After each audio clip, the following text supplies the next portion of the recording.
नमस्कार, एक बार फिर से स्वागत है आपका शो पर। हमारे शो की खासियत आपको पता ही है, यहाँ पे जो गेस्ट आते हैं वो अपने अपने फील्ड के दिग्गज होते हैं जिनसे आपको और मुझे सीखने को बहुत कुछ मिलता है। हमारे आज के गेस्ट भी ऐसे ही हैं जिन्होंने रीजनल इंडस्ट्री के साथ ही साथ बॉलीवुड में भी बहुत काम किया हुआ है। इसके अलावा ये ऑलमोस्ट हर टॉपिक पे बोलते हैं। न्यूज़ चैनल पे जा करके अगर इनको पॉलिटिकल पे बोलो तो उनके पास ओपिनियन है, अगर इनको बिजनेस पे बात करनी है तो इनके पास ओपिनियन है, इकोनॉमी से लेकर के एंटरटेनमेंट तक हर चीज़ की नॉलेज है। तो चलिए स्वागत करते हैं मेरे आज के गेस्ट को, मिस्टर विक्की बड़ोली जी को। सबसे पहले विक्की सर, स्वागत है आपका चैनल पे। जी, thank you very much. Honour है आपको लेने का। सर, आपके बारे में मुझे पता चला कि आपने बॉलीवुड में भी काम किया है, आपने हरियाणवी इंडस्ट्री में भी काम किया हुआ है और छोटे मोटे नहीं बड़े नामों के साथ काम किया है।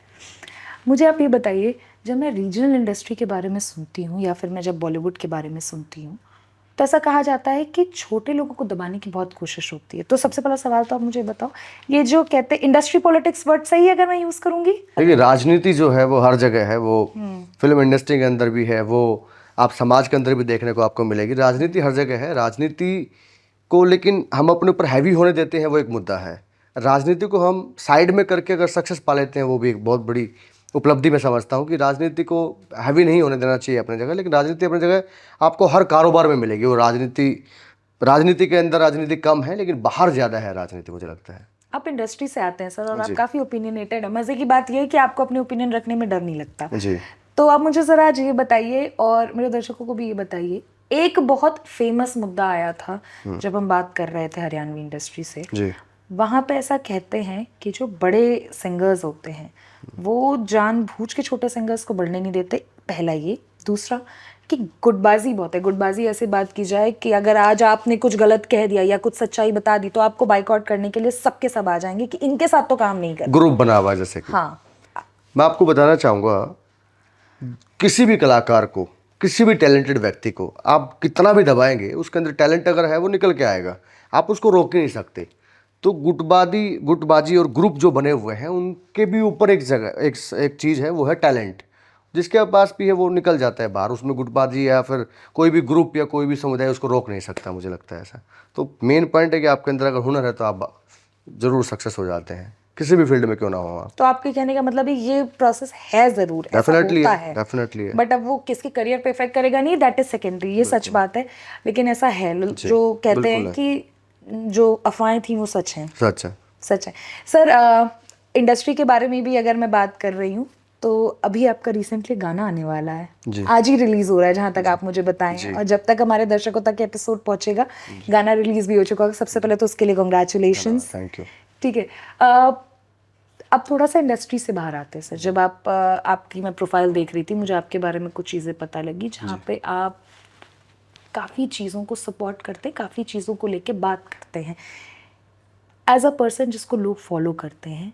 इस समय हमारे देश में एक बहुत बड़ा मुद्दा है जहाँ पे धर्म गुरुओं को बाइकआउट किया जाता है जी। क्योंकि कहते हैं कि आर्ट के फॉर्म या तो मूवी या तो सिंगर या तो फिर डांसर्स, यही हमारे देश में चीज़ें सही कराते हैं। जी। ठीक है, आप मुझे बताइए जो धर्म गुरुओं को बाइकआउट करने का सिस्टम था उस पर आप क्या कहेंगे? देखिए, धर्म गुरु को हम जैसे व्यक्ति है, कोई भी व्यक्ति समाज का बायकॉट करने की उसकी औकात ही नहीं है, उसकी हिम्मत ही नहीं है। जो व्यक्ति समाज को छोड़ के, अपने परिवार को छोड़ के, खुद को छोड़ के जो सन्यासी रूप में चला गया, उसको बायकॉट करने की हमारी औकात ही नहीं है। तो ये वर्ड ही बेकार है कि आप बायकॉट उनको कर सकते हैं। वो तो खुद ही बायकॉट होके जा चुके हैं समाज से। उन्होंने सन्यासी जीवन जो अपना लिया है, तो किस समाज की बात करें, किस बायकॉट की बात करें? पता नहीं वो मूर्ख लोग हैं जो बायकॉट की बात करते हैं। कोई ऐसी बायकॉट नहीं कर सकता हम किसी भी साधु संत को। सर एक बात बताइए, अच्छा क्या आप इस बात से सहमत हैं कि हमारे जो देश में ये या फिर समय के साथ धार्मिक आइडियोलॉजीज चेंज होनी चाहिए? क्या आप इस बात से एग्री करते हैं? जी, धर्म कभी चेंज नहीं हो सकता, विचारधारा चेंज हो सकती है। विचारधारा, आइडियोलॉजी, उसी की बात कर रही थी मैं। तो सर जो अगर कुछ धर्म गुरु किसी पर्सनल चीज़ पे कमेंट करते, फॉर एग्जांपल लड़कियों के ड्रेसिंग सेंस जो कि इस मुद्दे की जड़ था, आप उनकी बात से सहमत हैं जो वो कहते हैं? बिल्कुल सहमत हूँ। बिल्कुल सहमत है। बिल्कुल सहमत हूँ। और जो एक तबका मान नहीं रहा उसका क्या कहेंगे आप? नहीं, देखिए मैं आपको बताता हूँ, पहनावा हमारी मर्जी का होता है, हम जो पहनना चाहें वो पहन सकते हैं, लेकिन उसका भी दायरा है कि आप कहाँ पहन के जा रहे हो। मैं एक पॉइंट कहना चाहता हूँ, आप क्लब में जाओगे तो डेफिनेटली आप शॉर्ट्स पहनते हो, वहाँ कोई आपको इस पे टॉपिक पे कोई भी आपको इस पे टिप्पणी नहीं करेगा। वही ड्रेस आप मंदिर में पहन के जाओगे तो आपको टिप्पणी मिलेगी, आपको रोकथाम मिलेगी, आपको सामना करना पड़ेगा बहुत सारी बातों का। तो आपका ड्रेसिंग सेंस आप कहाँ यूज़ करते हो वो बड़ा मैटर करता है, आप कहाँ क्या कहते हो वो बड़ा मैटर करता है। तो हर तरीके का, हर चीज़ का एक दायरा बनाया गया है, तो दायरे में रह के आप कुछ भी करिए। सर आप सपोर्टर हैं सनातन के जी। और आपको उसकी आइडियोलॉजी काफ़ी पसंद है। मैं आपसे ये सवाल पूछूंगी कि ऐसी कौन सी एक चीज़ है जो आपको लगता है कि सनातन को वो आपके लिए बहुत सूटेबल बनाती है? कोई तो सीख होगी। कौन सी चीज़ नहीं है, सनातन में हर चीज़ सुटेबल बनाते हैं, हर चीज़। सनातन की विचारधारा और सनातन धर्म ही अपने आप में बहुत बड़ी बात है। मैं पहले तो बताना चाहूँगा, मैं एक ब्राह्मण परिवार में पैदा हुआ और ये मेरे लिए गौरव की बात है कि मैं हिंदू हूँ और सनातन धर्म को मानता हूँ। सनातन धर्म आपको संस्कार सिखाता है, सनातन धर्म आपको चलना सिखाता है। वैदिक पुराण में भी, आज भी, या किसी भी पुराण में आप देखोगे, आपको जीवन जीने का तरीका सनातन बताता है। आपको कभी जीवन के अंदर, सनातन के अंदर, कोई भी ऐसी चीज़ आपको सीखने को नहीं मिलेगी जिसमें कि आप किसी को तकलीफ या परेशानी या हर्ट कर रहे हो। वो हर किसी को खुश रहने की बात करता है। तो सनातन में हर चीज़ अच्छी है, कौन सी बुरी है? मैं किसके बारे में बात करूँ, मुझे खुद समझ नहीं आ रहा। This is true sir. हमारे यहाँ पे काफ़ी चीज़ें हैं जिसको आप प्रेस कर सकते हैं। देश में अगर बात किया जाए, एजुकेशन सिस्टम भी, जिसे वैदिक या सनातनिक एजुकेशन सिस्टम कहा जाता था, वो एक टाइम पे काफ़ी फेमस था, जिसको काफ़ी दूसरे देशों ने भी ऑप्ट किया है। लेकिन सर, क्या आप इस बात पे क्या बोलेंगे कि अब का टाइम जो है वो एजुकेशन सिस्टम के लिए तो काफ़ी अच्छा नहीं है ना? क्योंकि आप तो सोशल मुद्दों पे भी बात करते हैं, तो चलिए एक बार इस पर भी डिस्कस करते हैं। देखिए, मैं आपको बताना चाहूँगा, जो व्यक्ति, मैंने फिर वही कहा, जिसकी जैसी विचारधारा वो वैसे ही कार्य करेगा। जो पढ़ना चाहता है उसके लिए सब कुछ ओपन है। यूनिवर्सिटीज़ बहुत सारी हैं, कॉलेजेस हैं, स्कूल है। पढ़ना कोई चाहेगा नहीं, उसके लिए कितने भी आप कॉलेजेस खुलवा दीजिए, कितने विश्वविद्यालय खुलवा दीजिए, वो पढ़ेगा ही नहीं। आप किसको क्या समझ रहे हैं कि इस समय क्या कॉलेजेस बंद हो गए हैं या यूनिवर्सिटीज़ कम हो गई हैं? सब कुछ यों का तो है, बल्कि बड़ा है, कुछ ज़्यादा ही बड़ा है। एजुकेशन सिस्टम की बात करें, ज़्यादा ही सिस्टम एजुकेशन के लिए जो बेस था हमारा और मजबूत हुआ है। लेकिन अगर हम खुद ही नहीं पढ़ना चाहेंगे तो उसमें सरकार या कोई भी व्यक्ति या कोई भी टीचर आपको ज़बरदस्ती नहीं कर सकता। तो एजुकेशन सिस्टम तो अच्छा ही है, बाकी हमारी विचारधारा चेंज हो गई है तो मैं कुछ कह नहीं सकता। सर लेकिन हमारे यहाँ पे पेपर लीक भी तो होते हैं। अगर कोई, आपने जो बात बोली वो बिल्कुल ठीक है कि हमारे स्कूल्स वगैरह बढ़ गए या कुछ हैं। चलिए मैं आपकी बात से अगर एक बार को सहमत भी हो लेती हूँ, तो अगर मुझे जेई की तैयारी करनी है और मैं पेपर देने जा रही हूँ, जेई का पेपर आउट है। ये तो सदियों से चलता हुआ आ रहा है, पेपर लीक या कोई भी ऐसी भ्रष्टाचार या थोड़ी बहुत कमियां, लेकिन अब सुधार होता जा रहा है। ये आज नहीं है, ये कोई नई चीज़ पैदा नहीं हुई है, बहुत पुरानी चीज़ें हैं। जब से किसी भी देश में ऐसा होता है, लेकिन आज इस पर अगर हम बात करें तो चेंज होता जा रहा है, ठीक होता जा रहा है, पहले से बेहतर होता जा रहा है। तो बुरा नहीं हुआ है कुछ, ये तो पहले भी बहुत कुछ होता था ऐसे। अगर मैं मुद्दे बात करूँ, बहुत कुछ पहले भी हुआ है। तो एज अ पर्सन, जो आप फर्स्ट हैंड एक्सपीरियंस करते हैं इंडस्ट्री में रहने के बाद एक तो आप सिर्फ सिंगर और एक्टर नहीं है, आपकी और भी प्रोफाइल्स हैं जी। जो मैं डिस्क्लोज नहीं करूँगी, बिकॉज आपने और भी बहुत सारा काम किया हुआ, आप एज अ मॉडल भी काम किए हुए हैं और आपने टाइम बदलते देखा है सर, ऑनेस्टली बोलूँ जी। तो आज से 10 साल पीछे जाइए और आज को देखिए, और आज से 10 साल आगे जाइए, आपको क्या लगेगा देश की शक्ल क्या थी, क्या है और क्या होगी? पहले अगर हम बात करें, जागरूकता नहीं थी। पहले हम एक समेटे हुए, जैसे कुएं का जो मेंढक होता है वो कुएं के बाहर की दुनिया नहीं देख पाता है। पहले की वैसी दुनिया हमारे आसपास बनी हुई थी। अब हम पूरा ब्रह्मांड घूम सकते हैं, हम जो चाहे कर सकते हैं। आज का दौर जो है बड़ा, 10 साल जो पहले सिस्टम था उससे बहुत आगे हमारा गया है देश, प्रोग्रेस पे है। और हम बहुत ज़बरदस्त कमबैक भी कर रहे हैं। हिंदुस्तान की बात करें, हम अपनी बात करें, पहले आपकी दुनिया बहुत छोटी थी, अब आपको दुनिया बहुत बड़ी दिखाई दे रही है, आप कहीं तक भी जा सकते हैं। तो बहुत फ़र्क है और आगे आने वाला समय तो ऐसा है कि आपको दुनिया ही कम पड़ जाएगी, आप जो चाहे वो कर सकते हैं, आपके सामने समंदर है। तो हाँ, और अगर मैं आपको यही सवाल मैं इंडस्ट्री के पॉइंट ऑफ व्यू से पूछूं तो? नहीं, इंडस्ट्री में भी वैसा ही है। अगर आपके, मैंने फिर वही कहा, हुनर किसी के पास भी है। इंडस्ट्री आज भी वैसी थी, कल भी वैसी थी और आगे भी वैसी ही रहेगी। आपके अंदर हुनर है तो आप कर जाओगे, आप कुछ भी कर जाओगे। आप अच्छे सिंगर हैं तो आप सक्सेस वहाँ भी होंगे, अच्छे एक्टर हैं तो आपको मौका वहाँ भी मिलेगा।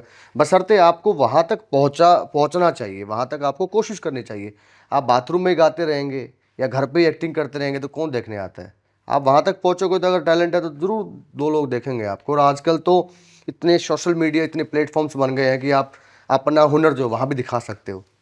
सर जब मैं बात कर रही हूँ आपसे इंडस्ट्री के फ्यूचर की, तो मेरा मेन कंसर्न जो है वो ये, जैसे अगर आज हम कन्नड़ इंडस्ट्री की बात कर लें, तमिल तेलुगु इंडस्ट्री की बात कर लें, वहाँ के जो स्टार्स हैं आजकल वो बॉलीवुड से भी ज़्यादा पैसा कमा रहे हैं, जी। उनसे बड़ा नाम है। लोग आजकल बॉलीवुड की पिक्चरें बाद में देखते हैं, पहले वहाँ की देखते हैं। बाहुबली का नाम ले लीजिए, पूरे के पूरे विश्व ने उसको रिकॉग्नाइज किया। RRR, उसको भी रिकॉग्निशन मिला, ठीक है। हरियाणा के पास अभी ऐसा कोई कंटेंट नहीं आया है, तो आपको लगता है कि आने वाले टाइम में ऐसा कुछ करवा पाएंगे हम? क्या हम उनको टक्कर दे पाएंगे? अगर हम 90 की बात करें तो बॉलीवुड के अंदर जो फिल्में आप देखते थे पहले वो दिल से बनाई जाती थी, और बहुत सपना होता था उस फिल्म को बनाने के लिए, बहुत लोगों की लाइफ जुड़ी होती थी उस फिल्म के अंदर, तो अच्छी फिल्म निकल के आती थी। आप 16 की बात करें, कोई बहुत सारी फिल्में ऐसी। आज जो फिल्म बना रहे हैं वो एक बिजनेस बन गया है, वो पैसे के लिए हम काम कर रहे हैं। हम एक साल के अंदर, पहले 2 साल 5 साल में एक फिल्म बनती थी, अब 5 साल में 100 फिल्में बनती है, हर साल में फिल्में बनती है। आज भी बाकी है साउथ के अंदर वो जो सपने से फिल्म बनाते हैं, दिल से बनाते हैं, हमारी अपनी ज़िंदगी को दांव पे लगाते हैं। इसलिए वो इंडस्ट्री आज भी ग्रो कर रही है। जिस दिन वहाँ पैसा एंट्री कर जाएगा, पैसे के लिए काम करेंगे, तो वो भी वैसे ही हो जाएगा।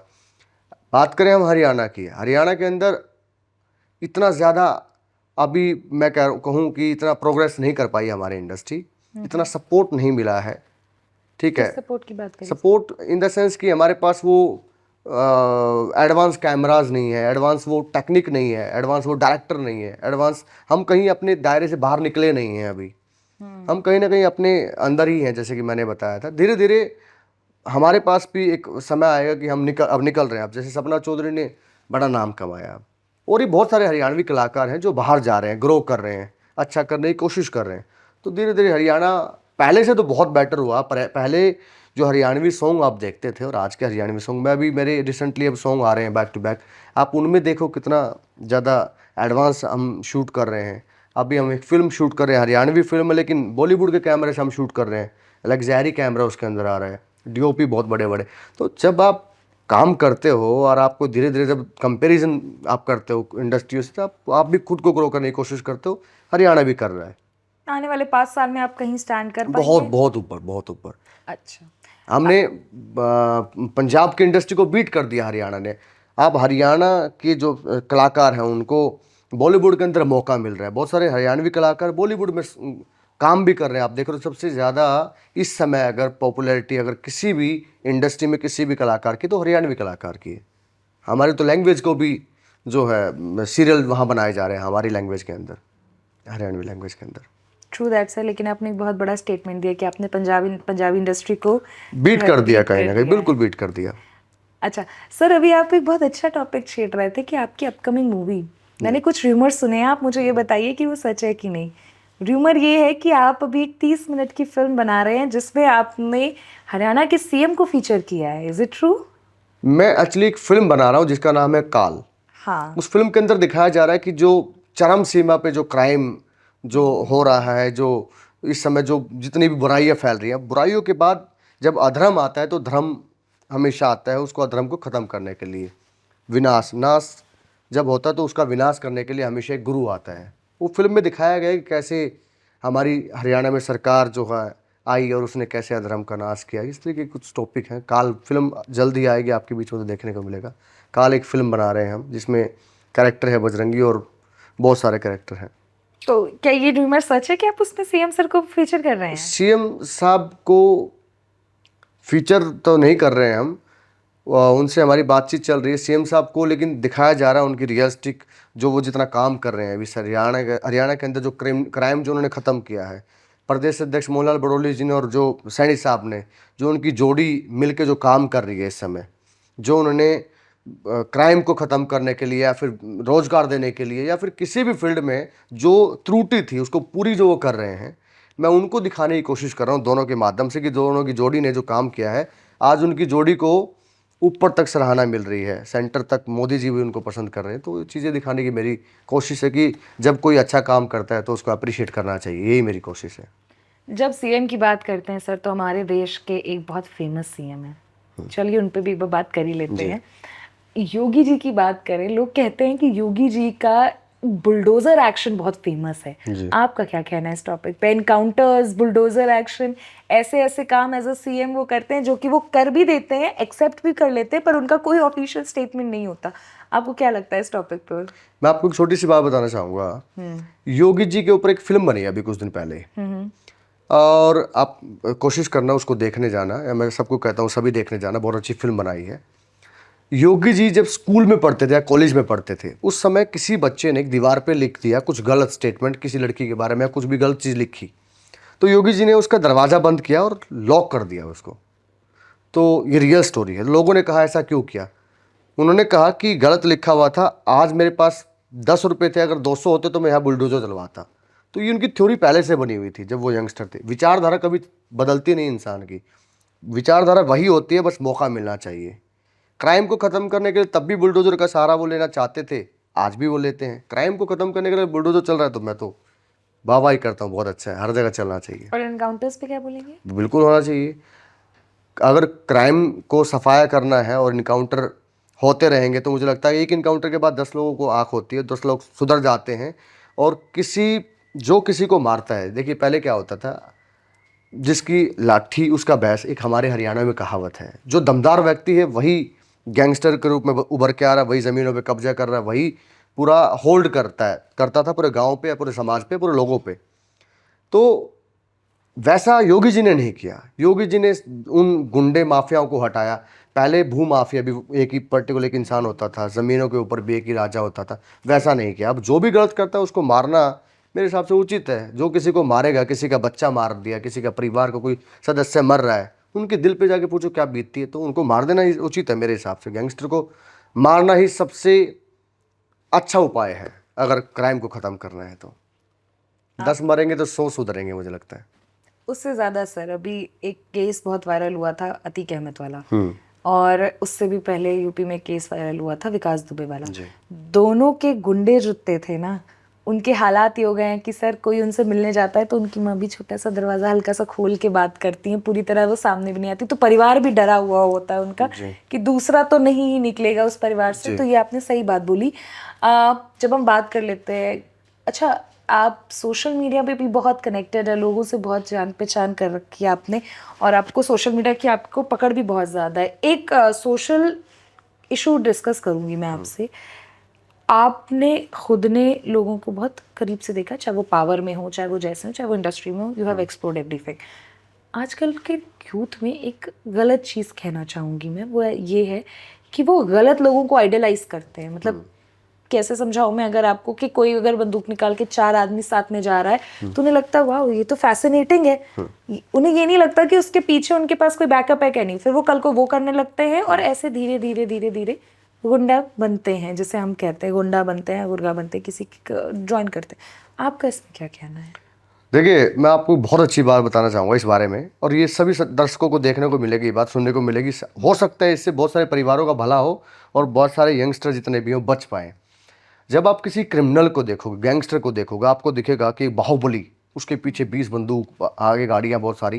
लेकिन जब उनकी रियल लाइफ आप देखोगे ना, वो बड़े डरे और सहमे रहते हैं। उनकी लाइफ ही नहीं होती, उनको हर जगह खतरा रहता है।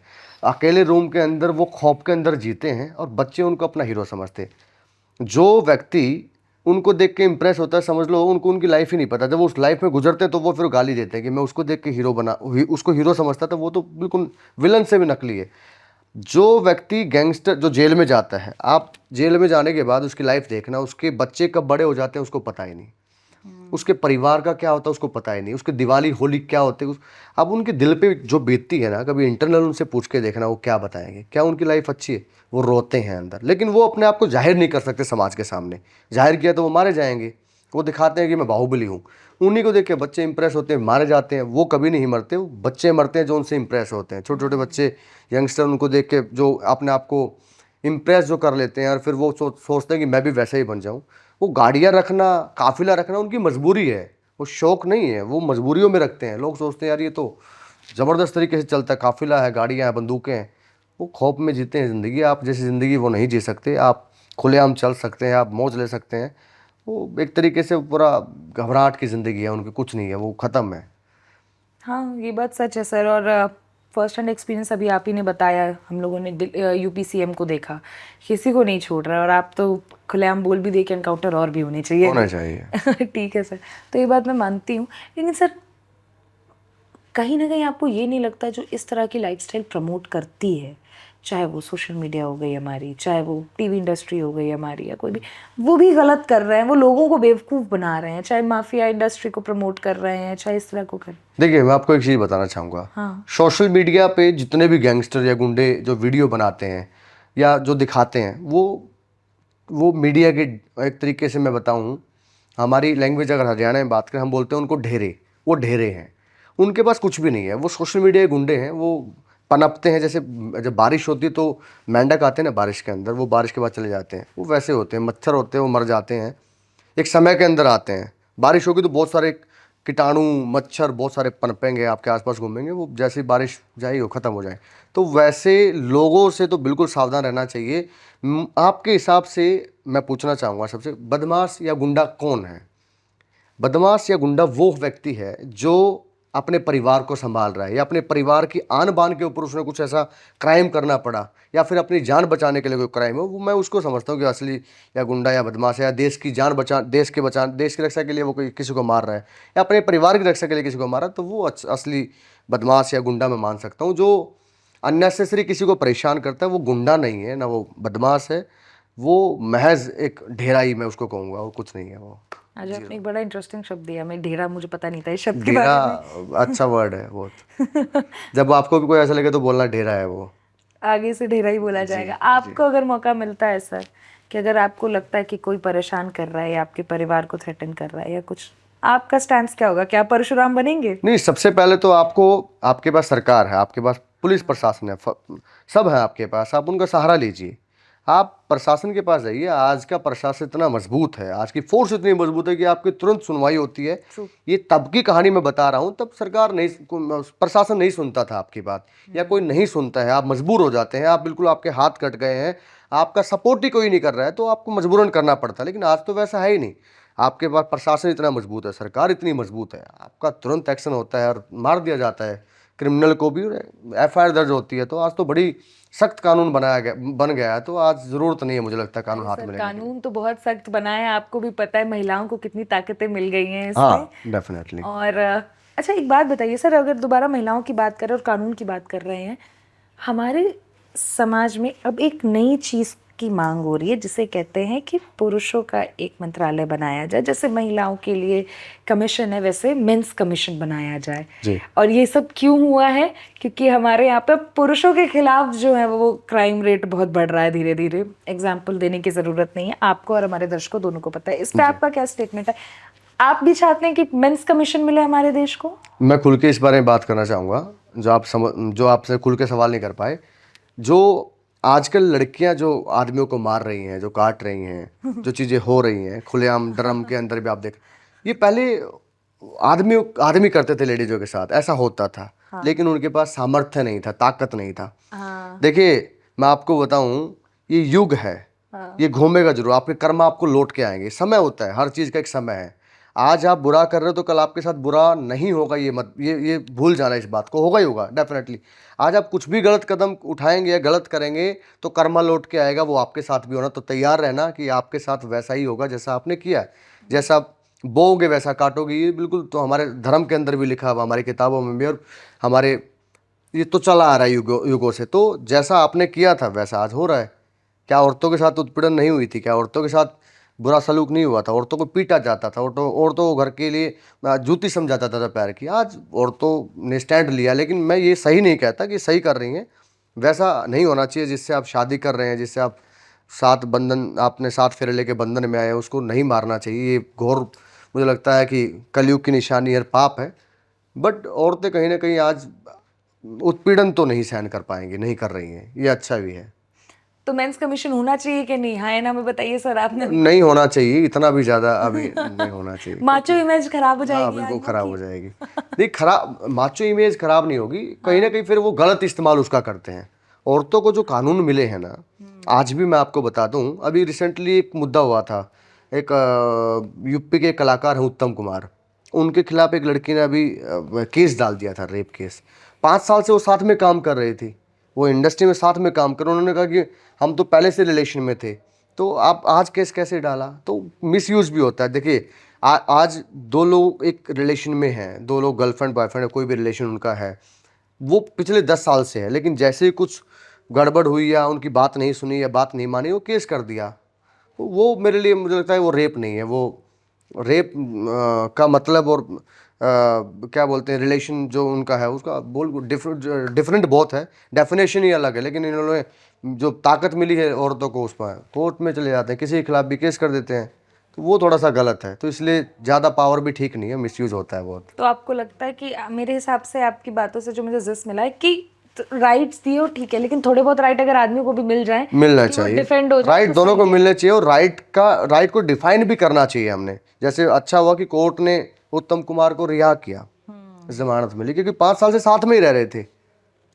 तो आप फर्क है ना उसमें, देखिए तो विक्की सर, क्या मैं मानूं कि आपको भी मेन कमीशन चाहिए? नहीं, मुझे तो ज़रूरत नहीं है, बट आपको नहीं, मतलब आप भी इसको सपोर्ट करते हो इस आइडिया को? नहीं, मिलना चाहिए, बिल्कुल हमारी बात सुननी चाहिए। किसी भी इंसान के साथ उत्पीड़न हर होती है, इंसान के साथ भी, मैं व्यक्ति की बात करूं तो कोई लेडीज उसको अगर नेसेसरी परेशान करती है, कोई एलिगेशन लगाती है, तो उसकी भी सुनवाई होनी चाहिए, और उसको भी सपोर्ट मिलना चाहिए, सरकार का भी, और मुझे लगता है कोर्ट का भी। बस उसको अपनी बात रखने का मौका मिलना चाहिए। विक्की सर, समय की मेरे पास पाबंदी, आपसे बात करके मेरे को मन नहीं कर रहा कि मैं ये कॉन्वर्जेशन ख़त्म करूं, पर मेरी मजबूरी है। तो आपको मैं बता दूं, जो भी उस सीट पे बैठता है मेरे सामने, उसको एक काम करना होता है, और वो काम ये है जिसको मैं कहती हूँ मेरा रिचुअल। वो रिचुअल ये होता है सर कि आपको एक मैसेज जो है वो ऑडियंस को देना होता है अपनी तरफ से। वो कुछ भी हो सकता है जो आप चाहते हो कि ये आप ऑडियंस को बोलो। तो मैं आपसे यही दरख्वास्त करूंगी कि आप अभी अपनी तरफ से एक मैसेज मेरी ऑडियंस को दीजिए। नमस्कार सभी को, मैं बस इतना ही कहना चाहूँगा कि अपने माता पिता का ख्याल रखें, उनसे प्यार करें, अपने बीवी बच्चों का ख्याल करें, उनसे प्यार करें, और अपने परिवार को ही अपनी दुनिया समझें। ये बाहरी दुनिया पे विश्वास ना करें, और भटके ना, किसी भी गलत व्यक्ति को देख के इम्प्रेस ना हो। जो आपका मन कहता है, जो आपके पेरेंट्स कहते हैं, जो आपका संविधान और जो आपका संस्कार कहते हैं, उसी को माने, और कहीं बाहर ना भटकें। अपने जीवन को आगे बढ़ाने में, अपने संस्कार को आगे बढ़ाने में ऐसा काम करें कि आपको, आपके परिवार भी आपको प्राउड फील करे। That's it. धन्यवाद। Thank you very much. जय श्री राम। चलिए सर, आपने इतनी प्यारी सीख दी है सबको। एंड सर की तरफ से एक लाइन मैं ऐड कर दे दूँ, सर का म्यूजिक वीडियो आने वाला है, उसको सपोर्ट ज़रूर करिएगा। मटकनी बहू। मटकनी बहू। ज़रूरत पड़ेगी तो लिंक हो सकता है मैं आपको नीचे ही दे दूँ। और thank you so much sir आने के लिए। आपसे बात करके बहुत अच्छा लगा। Thank you. धन्यवाद।